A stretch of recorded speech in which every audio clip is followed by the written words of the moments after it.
presented by Raj Cassette. Mixed by Raj Studio. DJ Arman Adapur Arman Adapur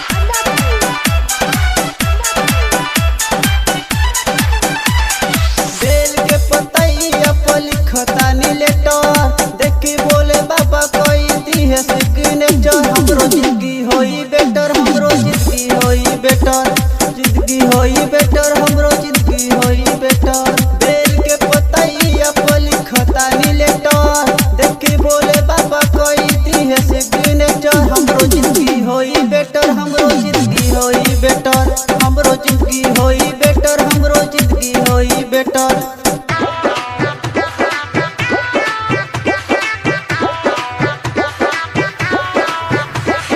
DJ Arman Adapur Arman Adapur लेके कावर हम जाए पैदल भोले बाबा करी है समस्या के हाल समस्या के हाल समस्या के हाल लेके कावर हम जाए पैदल भोले बाबा करी है समस्या के हाल उनका से बर नखे केहू पर मोटर उनका से बर नखे केहू पर मोटर हमर जिंदगी होई बेटर हमरो जिंदगी होई बेटर तो जिंदगी होई बेटर हमरो जिंदगी होई बेटर होई बेटर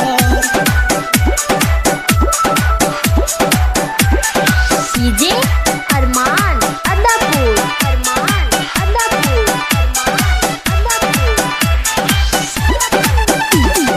बेटर दिखुसा